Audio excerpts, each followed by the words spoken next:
How's it going, everybody? I am Preston Johnson. Welcome to Last Word Cheetah, brought to you by Bets TV. As a general laugh. That's exactly right. You're a fish. Qwan, by the way, my producer, Qwan Young, doing a good job. He'll be taking the calls. How you doing today, bud? Hey, man, how are you? We appreciate you guys tuning in. Welcome to the show, Bets TV, bringing you Last Word Cheetah.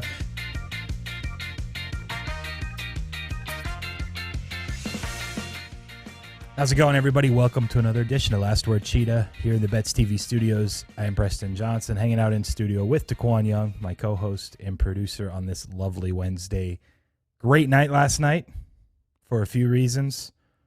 One, all the KD Golden State drama, completely no shows, goes under on all the props, and everyone that played betting extraordinaire loses. Two, BYU, who we talked about, liked him as a dog, the 4.5, too many points. They won by 32 against number 12 Oregon in Portland. Quasi-home game maybe for the Ducks, but obviously BYU travels well with the religion connection. Plenty of LDS members of the church up in that region. But by 32, look, I know they lost Duarte to the NBA, a bunch of transfers and young guys in at Oregon. BYU wins that game by like 5-10. Like, okay, you get it. It's going to take Oregon some time. This is either Oregon's horrible or BYU's actually legit, and I'm getting excited. Watching with my dad last night, talking to friends from BYU, hence the helmet. That's where I went to school. Maybe BYU's legit. I don't know. We also had an easy start to college football. Toledo takes care of business, although they made it a little bit weird. Ohio almost scored 21 straight in like the final 5 minutes. Onside kick could have made it interesting. They won by 12, but they were up, 12 plus 14 is 26. And I stopped following, and then I got a tweet that said, Ohio cover all-timer. Like, what? Hung on, so we're good. And speaking of action, yesterday Nick called in first. He said Eastern Michigan money line, take it. He's already called in again, if I recall, right? Yes. He was first, so Nick, nice call on Eastern Michigan for starters. Second, are you going action tonight? There's still 2 more games on the slate.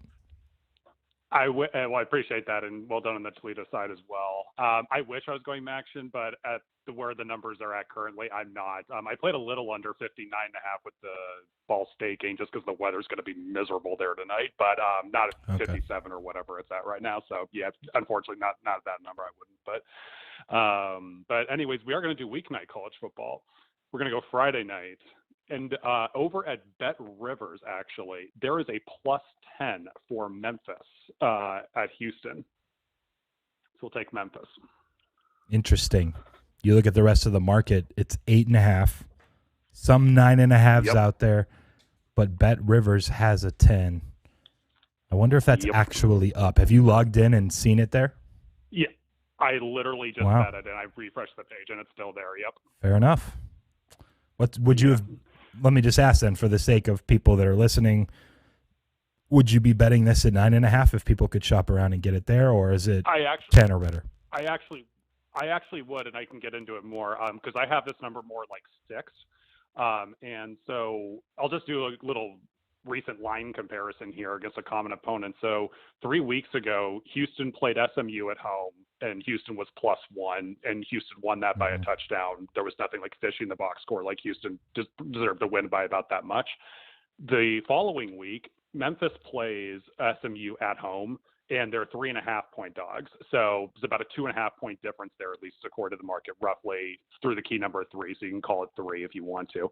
Memphis wins by 3 against SMU, and Memphis outgains Houston by Memphis outgains SMU by about 150 yards, out first downs them by 9, nothing fishy in that box score. And since then, Houston didn't cover against South Florida, and they barely covered against Temple, and Temple's terrible.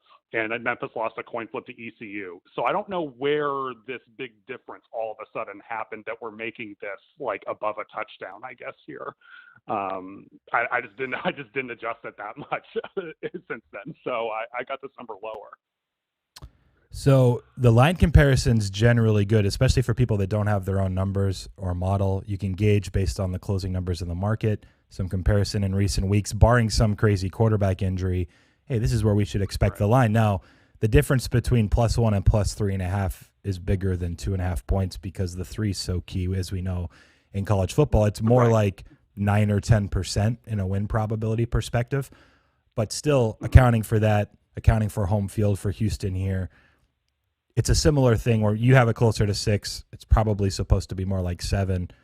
I personally have it closer to where the market is now at 8. If you could get 10, I don't hate it there. But if you have it at 6, it's hard not to bet it, even at the 9.5, 9s that are still available. So I don't hate it. Memphis has kind of been overlooked to some extent, I feel like, the last month because they didn't have as good of a start as they were anticipating. They ended up starting a true freshman at quarterback, if I recall. The Arizona transfer was hurt. It's kind of a nice little buy low spot on them anyway.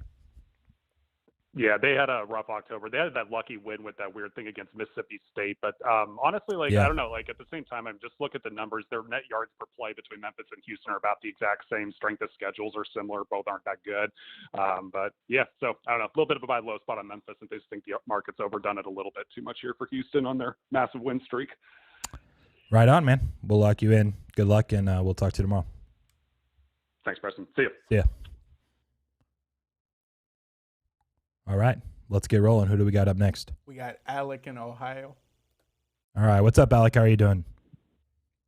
I'm doing good. How are you? Likewise. Doing well. What do you want to look at for today? I see Navy plus 162 on the money line against East Carolina. Okay. What's the angle here? I've been watching East Carolina the last few weeks, and it seems like up the middle on the defense, they have some problems there. And Navy's obviously a very run-centric offense.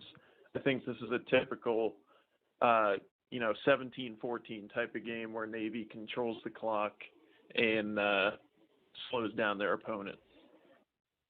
Man, if you think it's 17-14, you probably should just be looking at the total, right? Maybe Navy takes care of business. I know you're trying to take a long shot or longer shot for the sake of our monthly leaderboard, chance to get up there with Tom and Mike, who are 15 units ahead, middle of the month. Total's 47, 46.5. I will say this. I've seen people on both sides of this game. There's the sandwich spot crowd of ECU, I believe, is in their first bowl game in 3,000 years. They clinched that this last week with the win, which ended up being, was it an overtime win over Memphis? Speaking of Memphis, I believe so. So dramatic win over Memphis. They have Cincinnati on deck at home, trying to ruin things for Cincinnati, a potential playoff run from them. Now they're playing an option team in between. So sandwich spot crowd loves Navy. So they would love your plus 162. Modeling crowd, they all have this between 6 and 7. I decided to stay away, but I do think the 4 is a little short. There's even a 3.5 out there. If you force me to bet it, I'd go ECU, but I can get the perspective. I've seen people on the Navy side. So we'll lock you in for that, man. Good luck, and we'll talk to you tomorrow. All right. Thanks, guys. See ya. We got OG John in Florida. How's it going, John? Good. How are you, Preston? I'm doing well, thank you. What do you want to look at for today?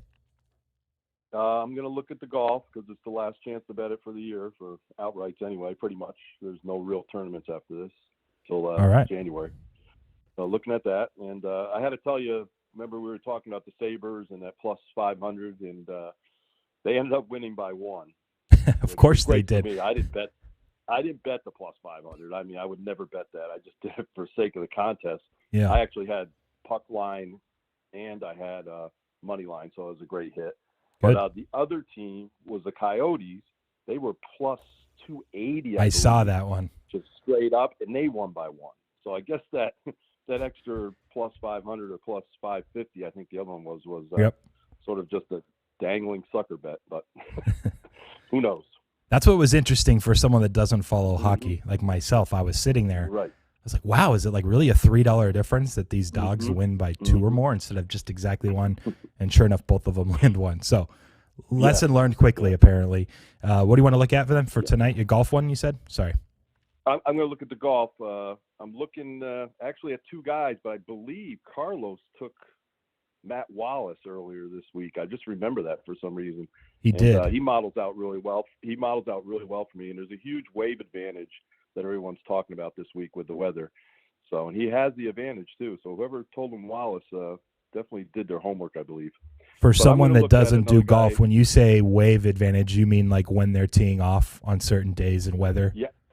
Got it. Yeah, this one actually is a double one because the weather's really going to come in Friday afternoon, very windy, and there's two different courses, and one of them is a lot more sheltered than the other. So it's really can be almost a double advantage here.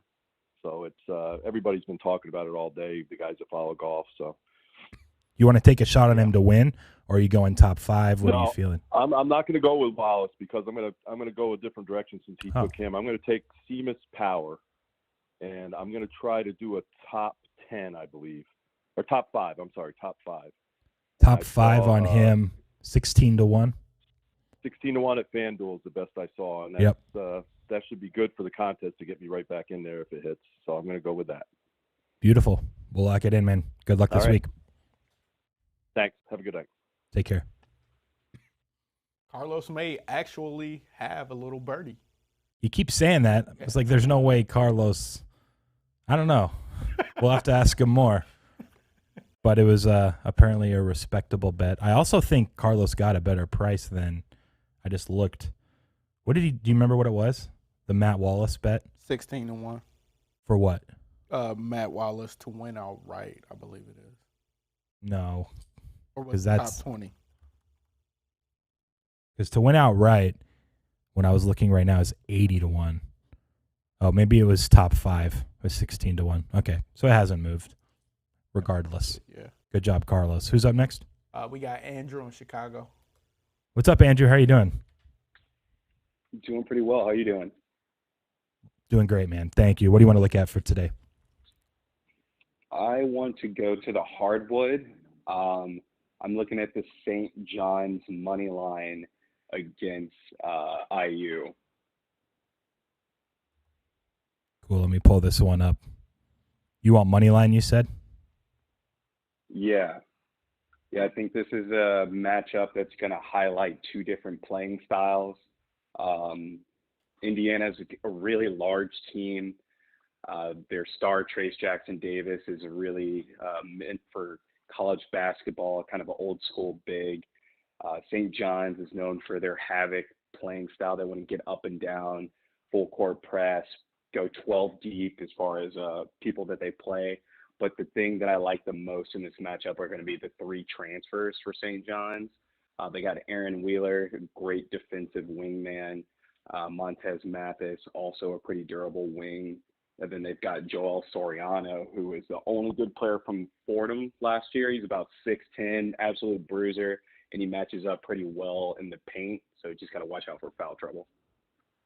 I can give you plus 185 on money line. That looks like the best price. Yeah, sounds good. I think that probably goes up closer to tip. I think there would probably be more IU money, but it's good enough for me.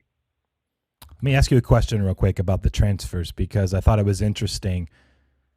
Oregon started 3 reputable transfers. I couldn't relay all the names off the top of my head, but one from Oklahoma, one from Syracuse, one more from a smaller school that, you know, all were averaging double digits and pretty significant pieces to their previous schools. They couldn't do a thing. Like, is rhythm a concern, having to like mold together 3 or more transfers into a team this early in the season, or is it kind of just last night was a fluke? Well, I think that Oregon's situation, so Davion Harmon is the kid from Oklahoma. He was very ball dominant at OU. Then Guerrier is the kid from Syracuse, and he's coming from a completely different system with Boeheim because he does the zone on defense and stuff like that. In this game in particular, Indiana has 3 transfers that they're reliant upon as well. They've got a kid from Northwestern, Miller Kopp, who's a pretty big kid, and then a guard from Pitt, Xavier Johnson. So I think any continuity issues will be on both sides. Whereas St. John's, they literally play 12 deep, so it's a little less prominent when you're doing that kind of helter-skelter defensive press kind of thing. So with Indiana, I could see it being more of an issue than it would be for St. John's. Fair enough. Well done, man. Good info. We appreciate it. Good luck tonight. We'll talk to you tomorrow. Appreciate it. Thanks. Yep. See ya. We got Nice. Patrick up. All right, Patrick, welcome to the show. How are you doing? What is going on, Preston? Nothing. Did John play a golfer named Seamus Power? Did I hear that correctly? Yeah, I was trying to what a badass name. That's a great name. I haven't heard Power? the first name before, but yeah, for a golfer too, it's just perfect. I mean, it's very golf centric. It's got the Irish. Yeah, it's just kind of like. Have you ever seen The Simpsons where Homer changes his name to Max Power? Yeah, and it basically turns his life around. That's all we need. Anyway. Yeah. So, you know what? For my pick, you know what? I'm playing for pride at this point in the month. I'm glad there's like those standings aren't expanded because I've had such a terrible month with these picks. But you know what? I'm going to soldier through on to December, but I'm going to keep firing. Much like I've done against the Titans the last 4 weeks. I'm 1-3. They did cover against the Saints last week, despite the officials' best intentions to get that cover for the Titans. But the Titans, they have not been the same team since Derrick Henry went out. They got lucky to beat the Rams with turnovers. What? You're going to play the Texans? You're damn right I'm playing the Texans. I still see a 10.5 at South Point. Texans are a much better team with Tyrod Taylor at quarterback than Davis Mills. They're coming off the bye. Yeah. And it's typically more advantageous for road teams coming off the bye. Titans, I mean, is this team is there a bigger sell point on the Titans than there would be now? I mean, their stock cannot be any higher. I say this every If they week. won this game by 35, then yes, there would be a better sell point. It would be next week.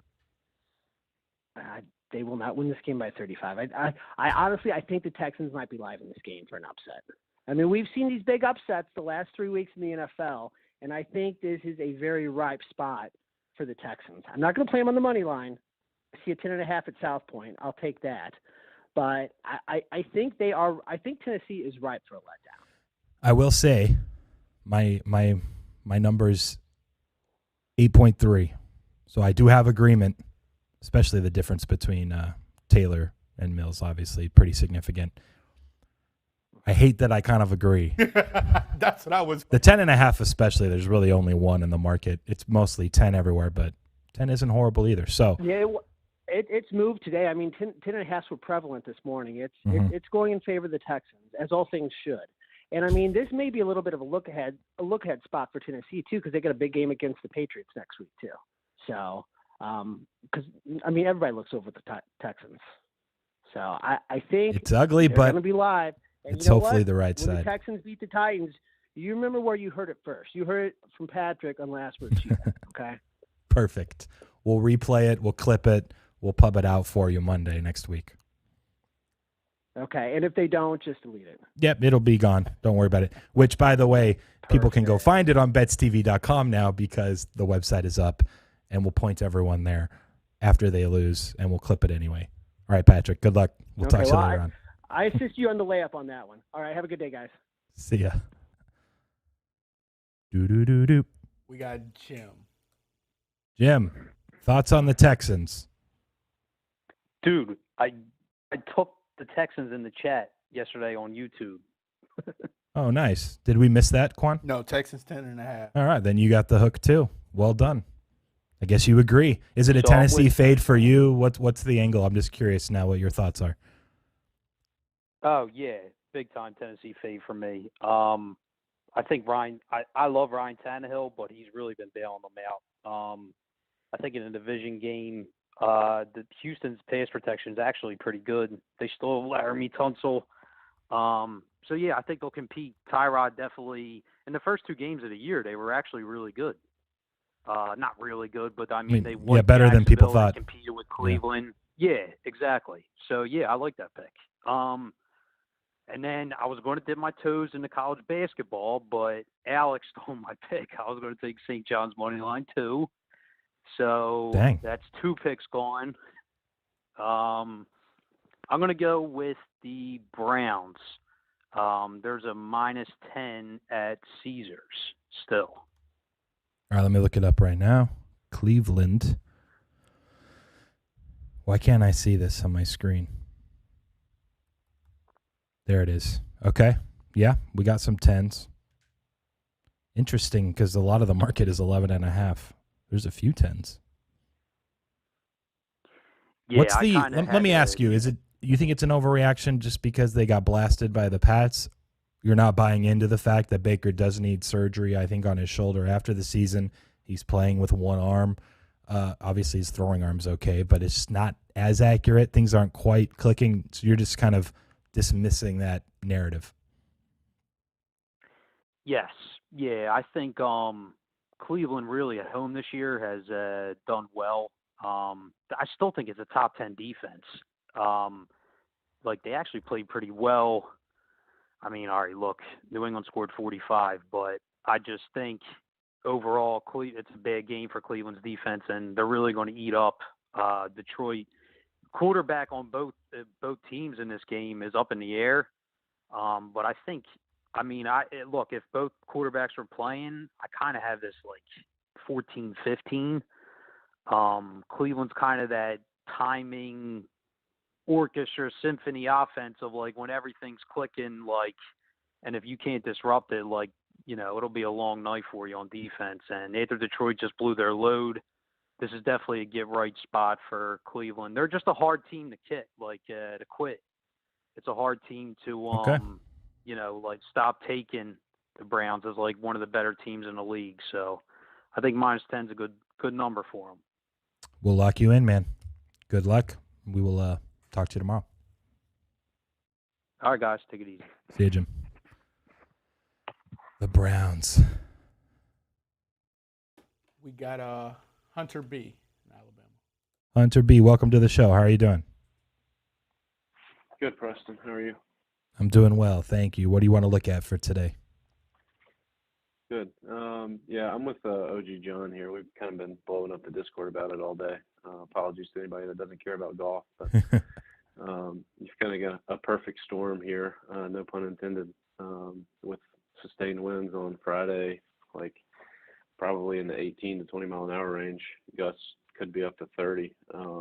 And that Seaside course is really, really exposed to the wind. It's already the tougher course, but in the wind, it's really magnified as opposed to the Plantation course. So yeah, I would be looking for guys to back that play the Seaside course on Thursday. Louis Oosthuizen is one of those guys. I think you can still get him at 25-1 to win. You want him to win the whole thing, right? Contest. Yeah, 25-1. Yep, that's the best price I see. Yeah, I will absolutely take that. And then a couple other things for people to look at. Sure. If you can find it, a Kevin Kisner to miss the cut anywhere 150 plus 150 or better is good. You could have gotten it at plus 200 earlier in the week, but I think some of this weather news has started filtering into the market. And then Webb Simpson at plus, I think you can get some plus 275s. That's another good one. Both of those guys kind of got the shit into the stick with their draw. Nice. There you go. Golf weather angles. I like it. I'm going to be following this now because so much of the Last Word Cheetah action this week is golf bets. Tom picked Kisner to win yesterday. This is like one of the biggest wave advantages that we've seen in quite some time. Really? So okay. We'll see if it all works out. Yeah. Nice, man. Good info. We appreciate it. Good luck tonight. We'll talk to you later on. All right, guys. All right, bye. See ya.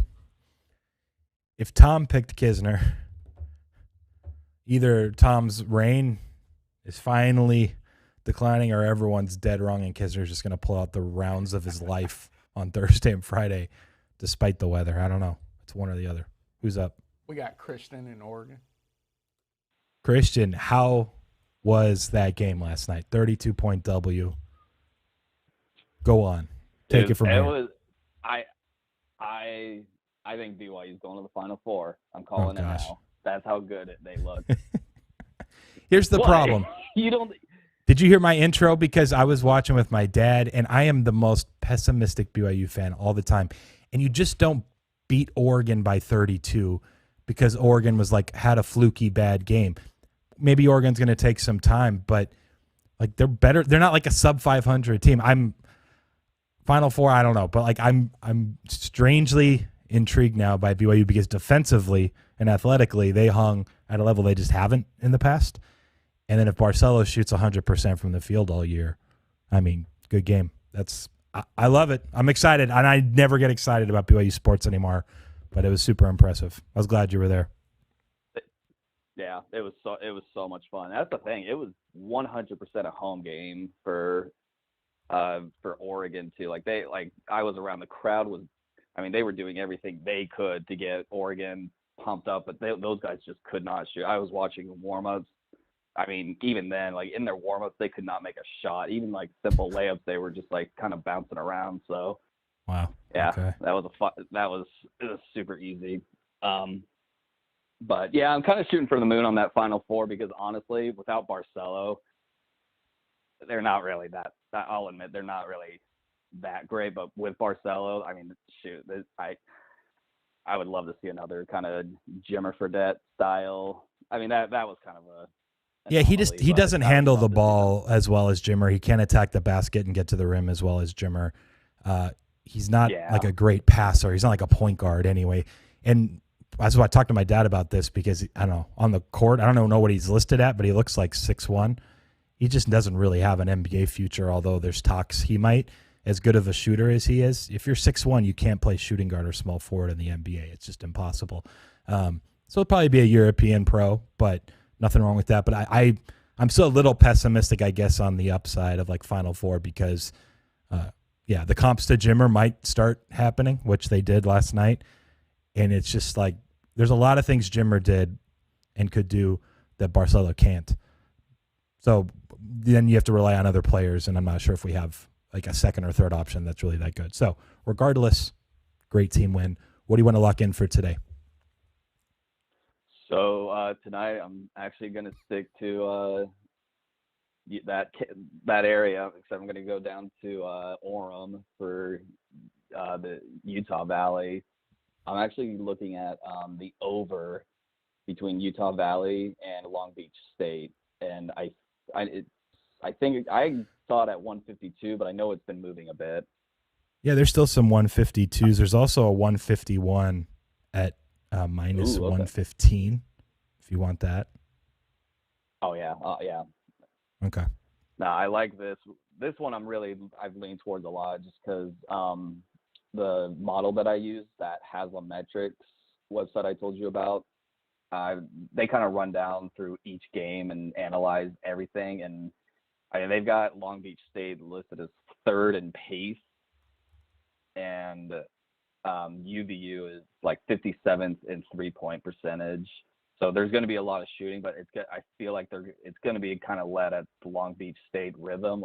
I think they're going to lead the pace of the game, which is going to probably get Utah Valley to move the ball pretty quickly as well. So yeah, I really like this.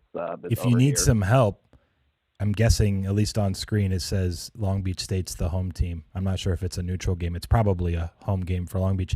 We could send Qwan. Yeah. If it gets close down the stretch, throw some stuff on the court for extra technical free throws if you need it. If it's sitting, 150, 151 at the end, we can. We'll talk off air. We'll see if we can get him into the game. Okay. All right, that sounds good. Hey, whatever I can do to help me out there. But yeah, I think that's all I got. So I appreciate it. We appreciate it. Good luck tonight, and we'll talk to you later on. All right. See ya. Qwan, I could pay you a lot of money. You didn't seem enthusiastic about this. Have you watched Bad Sport episode 1? I was listening to it, and he said Utah Valley University and Long Beach State, and I'm very much a novice in betting.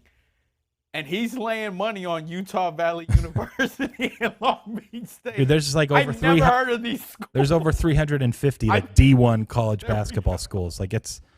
Never in my life heard of Utah Valley University or Long Beach State. Really? Yeah. Huh. There's definitely some smaller schools. Yeah. I guess you're more East Coast. Midwest. You know who Marist is? No. They're playing Princeton tonight. You have LaSalle, Delaware. IUPUI, Texas San Antonio. Like, yeah. there's a lot of small schools that play D1 hoops. Yeah. Makes it fun, though. It's a little more degenerate. That's my first thought. That's why you could go get some nachos in the second half and start throwing them on the court if we need some extra free throws late for his over. I got you, Christian. Who's up next? We got Carlos. Carlos, what's up, man? How are you doing? What's going on, Qwan? I need you to expand your college basketball knowledge, like teams like Grand Canyon and Ryder. There are teams like that out there. Just expand your. Yeah, man. It's really a lot of teams. You gotta know your stuff, bro. You'll get there. I hope not. One day. There's money it's to be gonna made. take years. I don't know about that. You're going to be sitting there Sunday morning, one of these Saturday mornings, excuse me, or like Wednesday night tonight, and you're like, I remember that Utah Valley, Long Beach. All right, I can find an illegal stream online. I should bet this. It's just a matter of time. I almost fired Hawaii at midnight one night. There you go. He did fire it. Let's pretend like he didn't almost fire it. All right, Carlos, what are you looking at for today? So the little birdie has called me again, and he said to bet this kid, Hayden Buckley, top 20. Okay. If you have a price. 5-1. That's it? Top 20 finish, RSM Classic, 5-1. Okay, let's go to another person. I want some. Oh, wait, hold on. You said top 20, right? Or do you mean top 5? What's top 5? Okay, well, top 5's bigger. That's 21-1. Yeah, let's do that. Okay. I didn't know if you were just meaning that one and said top 20 or what, but I just wanted to clarify. But yeah, you can get 21-1 on a top 5 finish for Buckley. There you go. I'll take that. Straightforward. Okay. You got Thanks. Matt Wallace and you got Hayden Buckley. Maybe do you have one other golfer too? Have you done golf all 3 days? Well, just, until I'm behind, I'm sure. I'm trying to catch Tom Davis. He's a legend. So this golf thing is real, guys. You got to look into this golf thing. This is whether it be a bird or just, somebody who follows golf. Fair enough, man. It's a real thing. Good luck starting tomorrow. We'll see how it shakes out. Talk to you later, Carlos. All right. Take it. See ya. He's only at minus 4.8, but so he's like 20 units back then total. Yeah, okay. He did bench Skoranek on Monday, first touchdown or anytime touchdown. Ah, that's what it was. You're right. Which he actually had a chance at a TD. Stafford, I think, threw it high in the back of the end zone. It went off like his fingertips, but there was a target end zone. He was open, and I thought of Carlos in that moment. Who's up next? We got Big B. Vic B, how's it going, man? Pretty good. How are you? I'm doing well. What are you looking at for today? I'm looking at a couple different college games this weekend, a couple dogs to try to catch old Tom D. So I was considering SMU to give the Bearcats their first loss. Ooh. And the other one was Oregon. I see that Oregon is a bit of a small dog versus Utah. Mm-hmm. What's the best number you could give me with Oregon and with SMU to win the games? SMU plus 375. Okay. Oregon won't be that high. I'm guessing. Let's see. Of course not. Plus 145. Okay. I'm going to roll with SMU to hand the Bearcats their first loss. Tanner Mordecai. Mordecai. They have a great passing attack. Mordecai's a good quarterback. And Cincinnati's been barely getting by a lot. 4 straight non-covers, I believe, against inferior opponents. It makes you wonder, are they just coasting? Were they overrated? I'm not sure. SMU's pretty good, though. I think it's a little bit of that, but I think it's more so. My decision is more so based on SMU being a lot better than people realize. You could be right. They have a And pretty either good way, they can be passing down attack. 17 or 18 late and backdoor this for you. Like, yeah, it's not bad, man. We'll give you the 11.5. No, I want SMU with the money line. Oh, sorry, you're right. Forgot about that. You need plus 375. Yep, I was thinking in my head ATS. You're right. Correct. My bad. Thanks for the correction. Yeah. I mean, I love them against the spread, SMU, but I'm going from the Yeah, got to take a Bearcats shot. first loss. Yeah, definitely. All right, man. All right. Good luck this SMU weekend. plus 375. All right, thank you. Take care. Next, We got Brian in New York. Brian, how's it going, man? What's up, Preston? How you doing? I'm doing well. Thank you. What do you want to look at for today? There wasn't too much I liked, but I did find a bet in the hockey card. I'm going to go with the Kings Capitals under 5.5, and I think I got to lay like minus 120 or so. Give me 1 second. 5.5 minus 117. Okay, cool. Awesome. What's the angle here on the play? Two tired teams, and I've done really well with select unders in the NHL, and I just feel like this one will hit. I actually am not aware. Is the two tired teams angle usually trend under in hockey? Is that a thing? Yeah. It is? Okay. Yeah. Interesting. In basketball, it's always kind of like a wash because it usually means they expend their energy on offense trying to score, and on defense they're lazier, right? So that's interesting. Yeah, I'll have to ask my hockey guys about that too, because I wouldn't have guessed that tired teams trend under, but hockey's a completely different sport. So, yeah. Well, I actually don't know for sure, but that's always what I believed, I guess. I will try to find out if there's an actual answer to that, because I am intrigued. Cool, man. We will lock you in for tonight under the 5.5. Sure. Yeah, either way, I like that bet, though. Yeah, Thank for you. sure. We got you on it. Good luck. We'll talk to you later on.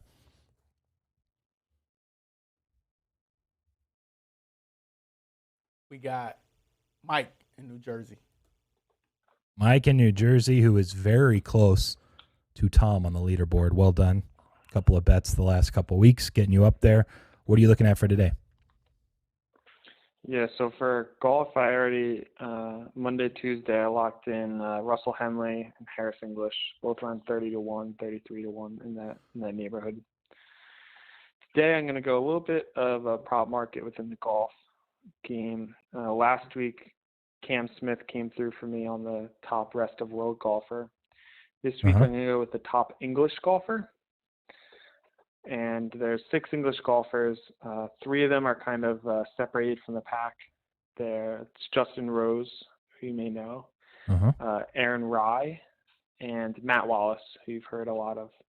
Yep. Of those 3, Aaron and Justin Rose are on the bad side of the wave draw, where Wallace is on the good side. So I'm going to go with Wallace at plus 350 on DraftKings for top English golfer. Plus 350. Let me just double check the price. But that, I mean, it's funny. I didn't really realize, but if it's really one of the biggest wave weather like tournaments and setups in a long time, it makes sense. Everyone's hurrying in and trying to take advantage. Let me just check here. All right. Yeah, a lot of it's plus pretty 350. baked in, but yeah, Sure. a lot of it's pretty baked in. But if you can find like that random prop market that maybe they didn't consider, checking all of the draws for all the English players, maybe you can get a little bit of an edge. Yeah. What were we going to say, Qwan? What's the wave thing that they explained? Like, because you send out golfers 4 at a time, and so depending on when you go out and tee off, you're hitting certain weather patches throughout the day that are either beneficial or not, depending on what course you're playing and how it sets up. So it's a bunch of variables kind of in one, but it sounds like this one's pretty bad Thursday, Friday. So, yeah, we got the plus 350. Looked it up. You're good there for Wallace. Yeah, the thing that's pretty important is this tournament on the first 2 days, half the golfers play course A and half the golfers play course B. Yeah. So those 2 courses are in different locations, and one's on the water, which is really windy, and it's supposed to be really windy on Friday, but not on Thursday. So you want to play that typically windy course on Thursday when it's not that windy. Makes sense to me. Yeah. I'm about to hop in Discord and we're gonna Figure out what you're betting. Do it. Why not? It could be worse. You could be betting Utah Valley, Long Beach State, right? I could be betting my football picks. That could be way worse. It's true. All right, Mike. Thanks for the call, man. Good luck. We'll talk to you later. Take care. See ya. We got Hayden in Dallas. What's up, Hayden? How are you doing today? Yo, what's up? Don't be bashing the Utah Valley games. They won me money a couple nights ago. There you go. I never bash. Look, ESPN Plus. Look, I've bet stuff you don't want to know what I've bet on. Qwan, for him, it was brand new. He didn't know who these schools were, and he just couldn't believe there was actually a betting line for it. But he's learning. Anyways, what are you looking at for today? Yeah, I mean, I bet frequently into the third division of Germany soccer. So, Yep. We got it. College basketball today for me. We're gonna go Merrimack. I think they're like -1 right now. Let me pull it up real quick. I have to switch over from my hockey screen. You want +1? Is that what you were getting at? I think it's +1, -1. I have it money. I took money line -102 this morning. I think that's gone though. Yeah, it looks like the best I can give you now is -1. Yeah, I'll take Merrimack -1. All right, what's the angle here? They're playing Army, basically a pick'em game. What's your thought? Yeah, I mean, just numbers again for me. I don't really have any, matchup advantages, this and that. I made it like -7. So. Wow. Okay. Just going with the wave. Fair enough. We'll lock you in, man. Good luck tonight. All right, nice. See ya. Talk to you later. Talk to you later. That game actually starts in like an hour and 17 minutes. So, for anyone following along. We got Jamie up. How's it going, Jamie? Hey. What are you looking at for Pretty today? Good. I am looking at UTEP. It had moved to 7.5. We talked about it the other day. Kept looking at it. I'm pretty sure since I got back in town, we've talked about UTEP at least 4 times because he did alt line, he did regular line last week, and then twice this week. It's just a UTEP show now. I don't know why they're not paying us. I just keep coming back to UTEP. What number do you want? So I wanted 7.5. It was there. I was trying to get through. It looks like it might have moved again though. It was like 9.99. Someone hit penny for, I guess, a lot. They moved it to 7.5, and then it was there. And then I think DraftKings copied them. But now it looks like it might have moved back to 9 while I was waiting to get through. Yeah, that's a weird move. I wonder what was going on there because the 7.5 was still juiced like -118. Honestly, the difference between 7.5 and 9 isn't that much anyway. It's probably a similar line, but for whatever reason, they just changed the number, and now they changed back, and then they were juicing it. I don't know. Theoretically, you could do a drop down at penny and probably get similar to what it was an hour ago. You want me to check? Yeah, sure. Let me fire up the old VPN. Yeah, I bet it at 8.5. That's the number I took it at earlier this week. But I really think it almost has something to do with, like, there must be some competing forces on UTEP because these numbers tend to bounce around. Like, I come back to it later in the week a lot of times because it hasn't moved a ton or it bounces between a couple numbers. So there must be somebody who likes UTEP and somebody who doesn't like UTEP every week, and they just play each other. Maybe they should just find each other and cross instead of. I know. We need exchanges. Do you want 8.5 at -113? Oh, yeah. I can do that. Okay. That's what it's there on the drop down. The 7.5 is -122.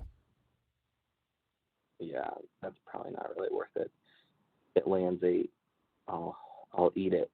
Yeah. Cool. We'll lock you in for the 8.5. Yeah, like then. I said, I have it about 10. I have it about 10, and we get to slim pickings this part of the week, and not quite fired up on college basketball yet. So, looking for what I can pick off here. Fair enough. We will lock it in. Good luck with UTEP. Hopefully they don't burn you back-to-back weeks. We'll see what they can come up with. Cool, man. Talk to you later on. See you guys. See ya. Last caller, for right now at least, is Evan. How's it going, Evan? Welcome back to the show. All is well. How about you guys? We are doing well. What are you looking at for today? I'm going to look at some alternate puck lines. Oh, if you baby. could tell me what the best price you see for the Blackhawks is and the best price you see for the Kings is. Yeah. Let me log in real quick to the Are they both dogs? Yeah. Okay. The Kings are slight. It's almost even right now. But the Blackhawks are slight dogs. Alternate puck line, Blackhawks 3-1. Kings, hold on one second. Plus 255. I'll take the Kings at plus 255. Okay. You like them better anyway then. So, all right. Easy enough. We'll give you that plus 255 minus 1.5 Qwan for the puck line. Take care.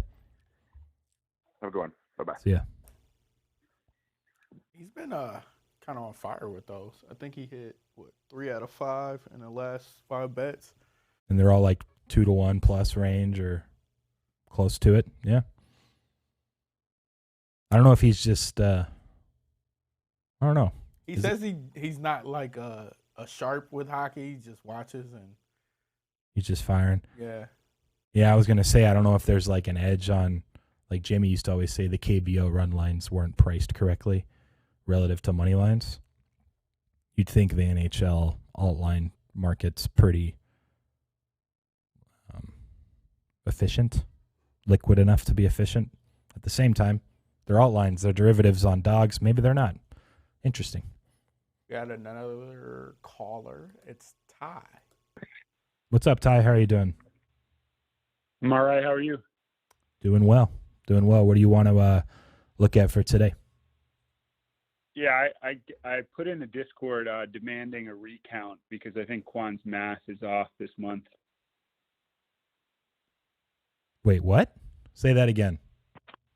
For the leaderboard. You want to recount because of why? Well, he's at 1. I'm just saying there's no way that I'm not at least up 1 unit, Quan. Yeah, it's 1.71. I missed it. Oh, because you're not on the leaderboard. Got it. Yeah, you're closer to plus 2. I'm just giving Quan a hard time since he made the decision to not count the first round leaderboard. So I got to call in every day and give him a hard time. The expanded leaderboard was a bad idea because now everybody just yells at me. So many more people see how off you are with your numbers and math. Nobody complains when they're at the top. They only complain when they're at the bottom or off. Did anybody take Webb Simpson yet to win this golf tournament? No, but someone was just calling and asking about Webb Simpson, right? Did they end up not using him? No, it was Luis Oosthuizen. Never mind. I don't think anyone has done Webb Simpson. Is that who you want to roll with? I see 18-1 at DK, so I want to lock him in. Hold on. Yes, 18-1. We can give you that. All right, that's what I'll go with. Cool. Easy enough. We will, right, we'll thanks, give you guys. 18-1. We'll talk to you later on. See ya. Okay, bye-bye. Yeah, Ty's above Cam and Sorrow in 9th. We got some chat bets here. Get my read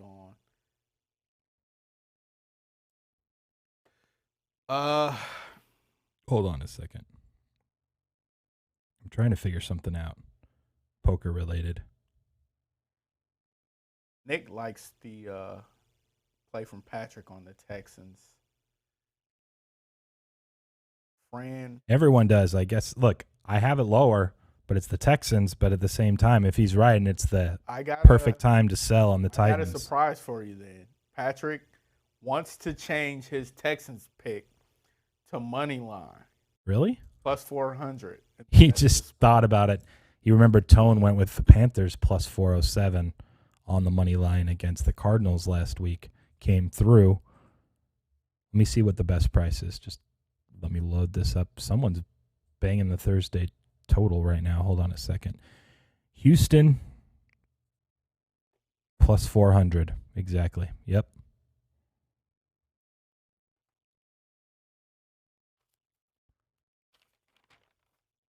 Do. Interesting. Yeah. All right. We can give him that. By the way, that Pats Falcons game basically back to 6.5. Like I think I mentioned yesterday, like I wasn't surprised by the Pats team. At the same time, I would have anticipated some buyback at 7, which is basically the story. At least for now. We'll see where it goes tomorrow. Limits get even bigger day of, but that is an intriguing spread and matchup. And if Jim is right about Mac Jones, Lord have mercy. Top 5 QB rookie of the year, Mac Jones. Impressive. We have any chat bets we want to throw out there before we wrap up? And then it is day one of Who Wants to Be a Betting Extraordinaire. It is. Here on Bets TV, KD went under all of the numbers last night. So we'll do a day one. Vote. Let's go. Joel Diamond from Fran. He wants at 60-1. Paul wants Denny McCarthy, top 10, plus 750. I guess I should check these. Hold on. Mike wants to know what you're figuring out that's poker related. Is Mike the one that plays pretty frequently that's from Florida? No, there's someone else that was Bob or Bill that was calling from Florida a lot that was like playing the World Series. I don't know if Mike plays, but I have someone playing at Hustlers Casino. The HCL live cash game is going to be pretty juicy. They moved it to a 10-20-20, and he's just trying to make sure we got 50% covered between a couple of us, which for sure he should have an edge there in the game. I won't ruin who it is. I'm not sure if it's public he's playing or not. But if you're an NBA fan, it'll be fun. You'll be able to watch it. It'll be a free stream. And I'll probably have, I don't know, 10 to 25% of it. So anyways, that's all. But I had to hurry and say yes before other people did. So that's why. Was that it on the chat bets? That is it on the chat bets. I think that's it then. We can wrap up a little early. We'll get the question up and ready. We can actually maybe launch the stream for Who Wants to Be Betting Extraordinaire at 2, which never usually happens because I never really decide on the question until it's time. Let's do it. Welcome and thank you. This was Last Word Cheetah. We'll be back tomorrow, 4 Eastern, 1 Pacific. As usual, here in the Bets TV studios, I am Preston Johnson. Thanks to all those that called and threw out their bets. Qwan, nice work over there, as usual. Stay tuned. A couple minutes, we'll go live. Day one of Who Wants to Be a Betting Extraordinaire. All of your shots at $25,000.